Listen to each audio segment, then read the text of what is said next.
Hi, everyone. Welcome to week 11 of our Soul Sister webinar series. It's so hard to believe. I can't even believe that we are in week 11. It's been quite a journey so far. And just looking, I mean, we're getting close to, we have upcoming the Esquimalt 5K. And in a couple of weeks, we're going to have the TC 10K. And it is such a great feeling knowing that all of you have been on this amazing journey, and it's not coming to an end. It's kind of I kind of see it as the start of something new, maybe. So tonight I wanted to talk about how do we get ready for race day? What do we need to do? What do we need to get prepared with? And I just thought I'd walk you through some of my tips that have helped me over the years and hopefully will help you. But before I start, I wanted to read to you something that was given to me when I was training for a half marathon. And it's written by John Bingham, who is a well-known runner and writer. And he wrote it for long distance runners, but I just think that it really summarizes and captures the whole journey that we basically venture on as we are preparing for a race, for an event, or just even for a clinic like the one that you've all signed up for. So it's called The Courage to Start. The most difficult part of any training program isn't finishing the race. The most difficult part of the training program is getting to the starting line. You must confront so many obstacles. There are so many places for things to go wrong, so many times when you can give up and quit. But if you are there when the gun goes off, you are already a different person than when you took your first training run or walk. On race morning, when you are out there standing at the starting line with your number on, surrounded by others just like you will know what others only imagine. You will feel it, see it, smell it, and experience it. You've earned the right to be a part of the experience. By getting to the start line, you are an athlete. You are more fit, better trained, and more disciplined than 99% of the population that has ever lived. Remind yourself of that when you start to obsess about your pace or finish time. When you stand at the starting line, you join the club. When you are standing at the starting line, you earn your membership. Millions dream of being where you are. You are no longer a dreamer. If you're standing at the starting line, you're not only accepted the challenge, but you've beaten back the demons. You've conquered your imagination and self-imposed limitations. You've gone farther, got stronger and tougher than you ever imagined. The miracle truth isn't that you are going to finish, but that you had the courage to start. Not just the courage to start the race, but the courage to start this audacity of training and self-discovery. You've had the courage to find out whether you are who you think you are. And if you discovered some new strength, you learned to trust it. More important, if you discovered some new weakness, you understood that it was just a matter of time and training before that weakness was gone. The medal that you receive for finishing is symbolic of that courage and that willingness. It becomes a powerful icon in your life. Once they place that medal around your neck, no one can ever make you give it back. And I just love that because it really does summarize it for me in terms of what we do and how we get to that start line. So I just thought that what I would do is kind of go through my top 10, and I'm just going to, hold on. There we go. Hopefully you can see, I've shared now my slideshow. So hopefully everybody can see that. And I just thought I'd go through and give you guys some tips for race day and event day. And knowing that your journey And how you're getting to that start line is yours, and it's only yours. And you know what it's taken for you to get there. So congratulations, yay. All right, here we go. Oh, hold on. Okay, so oh dear, technical difficulties. Okay, so the first thing one of my top tips is know your route. So try to, if you can, do a run on the route that you're doing. Here's an example of the 5K route. There's the map. Get to know the map, get to know sort of what you're going. Not only does this help you sort of have that conception of where you're going, but if you need to plan for certain things like washroom breaks or where you want family to come and cheer you on, it just gives you that peace of mind of knowing exactly where they're going to be, where those washrooms are going to be, and helps. I think for me, it's always helped knowing, okay, this is the point where I'm going to be picking it up, or this is the point where I know I've only got 1 kilometer left. So, and route maps are really accessible for you to get before the event. Hydrate, hydrate, hydrate. So we hear a lot about hydrating during, especially if we're doing longer distances. If we're doing a 5K, hydration during the event probably isn't as important. One of the things that is really important, though, is to hydrate before. So for the next couple of days, as we get ready for the Esquimalt 5K, it is important to drink water, like just hydrate your body as you're going. And what that does is it just gives you that extra edge. It helps you when you go and you push yourself for those that last 800 meters and you're really pushing yourself, you've got that in you. So, and especially when we're doing longer distances, and especially when it's warm out, we really want to hydrate leading up to an event. And of course, during an event, it's also really important too. So this is, I think, such a personal thing for everybody, is what is your mantra going to be? What is going to help keep you moving during the race or the event? And you know, I shared the story before, and one of the things that has always kept me going when I am moving is you can do it. And it sounds simple, it kind of sounds like Nike, but when my son was 3, we put him in swimming lessons, and it was a disaster. It was a complete and utter disaster. He was terrified, didn't want to go in. Actually, he didn't want to go with the instructor. He wanted to just go and play and have fun, but he didn't actually want to go with the instructor.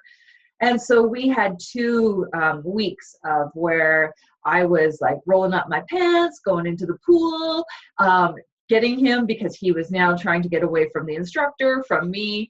And so it was this battle. And so we had this like little chats with him.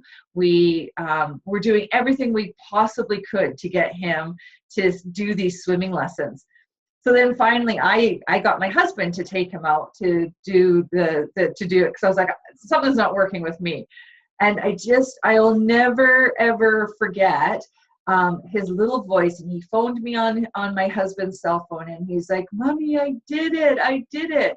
And since then, it's always been like, you can do it, you can do it. And so it's just something that always keeps me moving forward. It's something little, it's something that kind of gets those gremlins away. But whatever it is for you, if it's a picture, if it's your family, if it's a song, if it's a quote, I know that we talk about our cub as motivation. Whatever it is, know what that mantra or those words that are going to help you, those images in your head that is going to help you through maybe a tough kilometer. Maybe something's physically not feeling 100%. Maybe you've woken up with a cold and the last thing you feel like doing is walking or running in an event. But when we have this as a preparation, it really does help us to go, okay, what's my mantra? What's my image? Just go to that place. It's kind of like going to your happy place, but this is the thing that's going to keep you moving forward. Be prepared the night before. This is always, I think this was something that I learned the hard way, not having things prepared the night before and then waking up in the morning and racing around trying to find everything. And it is stressful. And our anxiety kind of is a little bit heightened as we prepare for any a race or event. It doesn't even, like, even though we're only running for ourselves or walking for ourselves, these events, there's such positive, great energy, and this, like, sometimes coming out of our comfort zone. So there's already some stress and anxiety building up. So do everything you can the night before. Get your shoes out, your socks out, what you're going to wear. I've even got my hair tie there because I'm usually running around looking for one. But whatever it is that you are going to need day of event, make sure it's all ready to go. And what it does is all you have to do first thing in the morning is it's all there. You're not racing around the house, you're not waking others up, and you just can sort of hopefully start the day in a bit more of a calmer way. Okay. So also the whole prepping the night before, it is really important to also try and figure out what you are going to eat. And this is, something that is, again, a really personal thing in terms of what's going to work for you. But make sure you have it in the house. Make sure it's ready to go. If you are going to have oatmeal, maybe have it all prepped and ready to go. So all you have to do is put it in the microwave. I mean, the TC10K starts fairly early. And, by the time you get downtown parked, it's an early morning. So the more you can actually prep and get ready is going to only help give those nerves a little bit more comfort, and also just help you feel ready and prepared. And of course, we mentioned this in a couple of webinars a couple of weeks ago. Don't try anything new on race day. If you haven't eaten it before during one of your training runs or walks, trying it on race day is probably not going to be a great thing. I know I have a super sensitive stomach when it comes to new foods and moving my body, and it is really important that you know that a bagel and peanut butter is going to work for your body, and it's not going to cause you to go looking for that porta potty halfway through a race. Double check your alarm. I know this seems like a simple one, getting ready for a race or an event, but it is one of those ones that I've done it. I haven't checked my alarm, and all of a sudden I'm waking up in a panic and not sure what I'm going to do. So double check your alarm and make sure that it's working. Chances are, and I'm going to talk about this in the next slide, but chances are you're not going to sleep all that great. So take one less worry away, that when you actually do get to sleep, that your alarm's actually going to wake you up. So sleeping like a baby before your race. Probably not going to happen. Like I mentioned already, our anxiety is high. We're excited. There was nerves. We know we've been on this journey and we've done all this preparation. And here it is, this big event, this big race that's coming up. And I find what happens is that I definitely don't sleep well the night before a race. So I always try to make sure that the 2 nights before an event or a race, that's when I really commit to getting that good night's sleep. Because then I know that I'm not playing double catch up and having to really, feel exhausted waking up on the day of the event. Some people do, though. Some people can sleep totally no problem beforehand, which is great. I would just, especially if it's one of your first events or first races, I wouldn't count on getting that 100% great sleep the night before. Bathrooms. I love this picture. I thought it was so great. And bathrooms, where are they? And not so much on the route, because you're already going to have looked at your map and you're going to look and know where those porta potties are.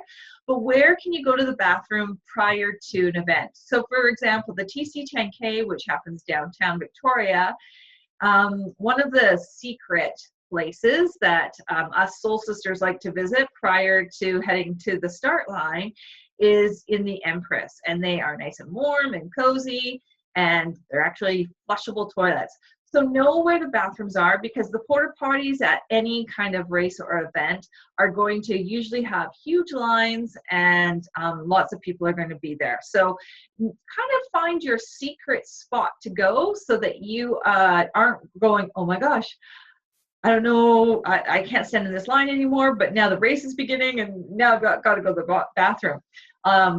My girlfriend and I ran in the Goddess a couple of years ago, and we were just doing the 5K or the 10K, and we were late. We were already running late, and we didn't know where we were going to go to stop to the bathroom. Oh yeah, we had to like run into a bush and go there. So you don't want to do that.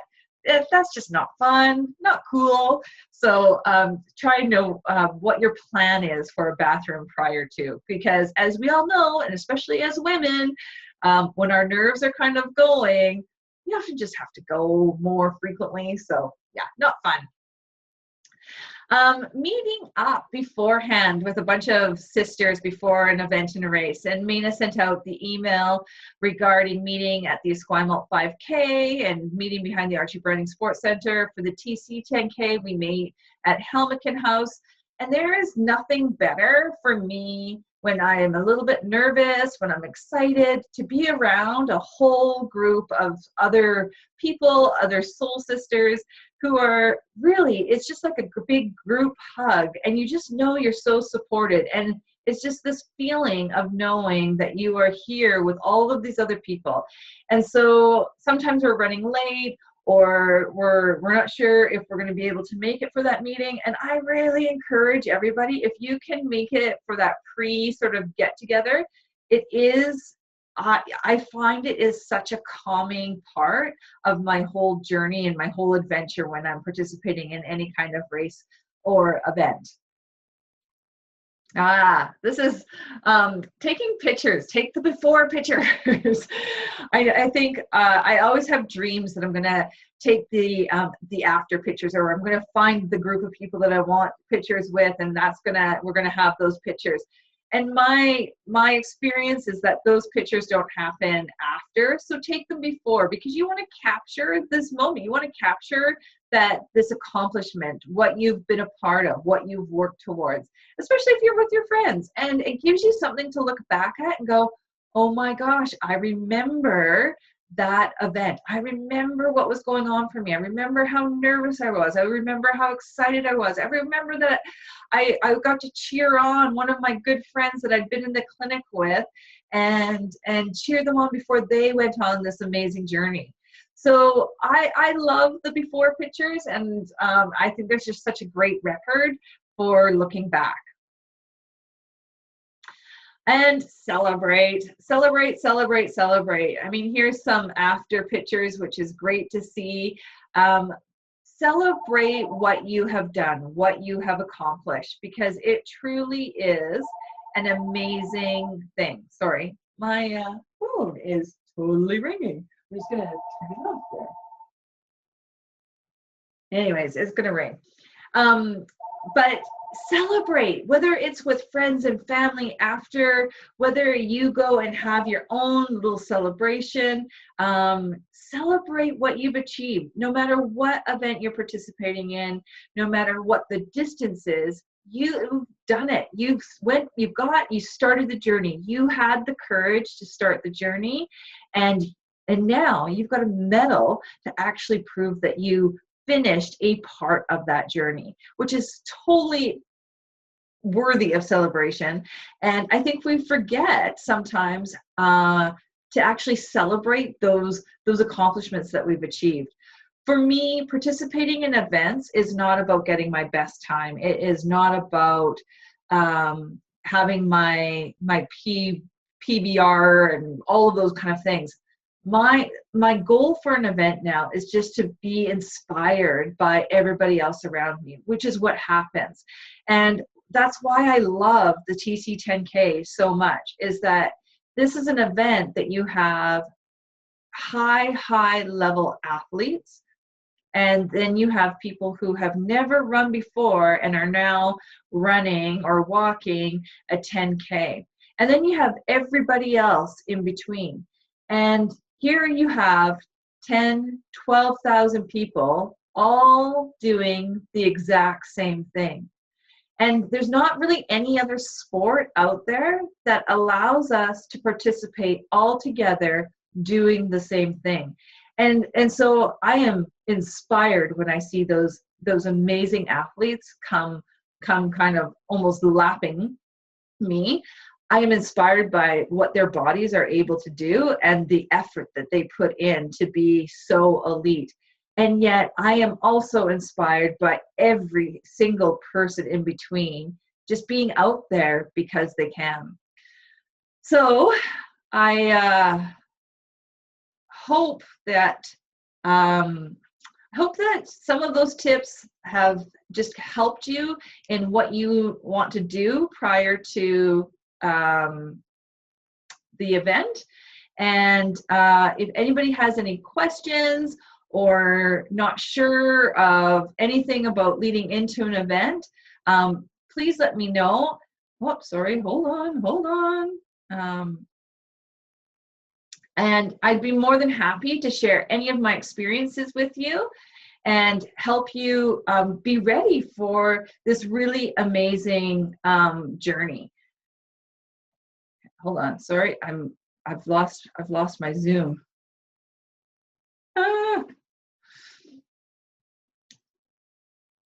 Okay. Anyways, so yeah, Jody, you're the only one on here. Do you want to have any questions? No, I don't.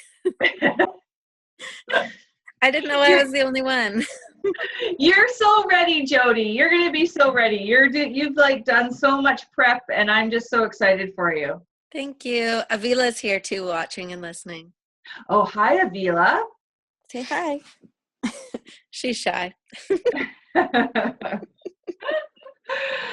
Awesome. All right, everybody. Wishing you the best as you set out on preparation for whatever event is around the corner for you. You're going to do amazing. Just remember that you are strong, awesome, and you had the courage to start, and that is the first step, and it's probably the most important step. So congratulations, everybody. And look forward to cheering you along the way at whatever event I see you at, and congratulating you at the finish line. Bye. Bye.